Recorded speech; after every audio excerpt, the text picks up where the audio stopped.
Hi అండి, అందరికీ నమస్తే. ఈరోజు ఏంటంటే కొత్త వంటకం చేస్తున్న కంపెనీలో. ఆ కొత్త వంటకం అంటే ఏంటంటే సాంబారు.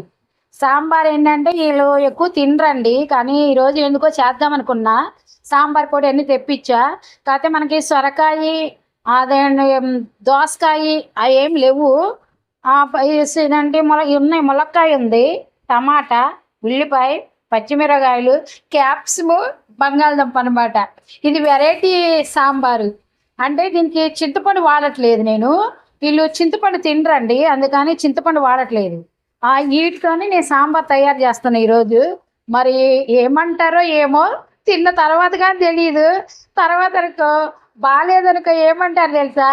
ఆంటీ అచ్చా నయ్య ఆంటీ, అచ్చా నయ్య ఆంటీ అంటారు. సరే, అచ్చా అంటారో లేకపోతే అచ్చా నయ్యి అంటారు. తర్వాత చూద్దాం, సాంబార్ అంతా అయిపోయినాక తర్వాత చూస్తా. మరి ఏమంటారు ఏమో. ఇగో సాంబార్ పప్పు ఉడకబెట్టానండి. ఇగో ముక్కల్లో పసుపు పసుపు నూనె సాల్ట్ కలిపి పొయ్యి మీద పెట్టాను. ఇది కొంచెం ఉడికిన తర్వాత అప్పుడు సాంబార్ పొడి, కారం, ఈ పప్పు ఉడకబెట్టిన పప్పు పోస్తాను. ఇప్పుడు మళ్ళీ తర్వాత వీడియో తీస్తాను. అయిపోయిందండి సాంబారు, లాస్ట్కి వచ్చేసింది. తాలింపు కూడా వేసేసాను. ఇంకా అయిపోయింది అనమాట ఈ సాంబార్ ఇంతటితో. చాలా బాగా వచ్చింది చూడండి, తాలింపు కూడా బాగా వేసాను. లైక్ చేయండి, షేర్ చేయండి, సబ్స్క్రైబ్ చేయండి.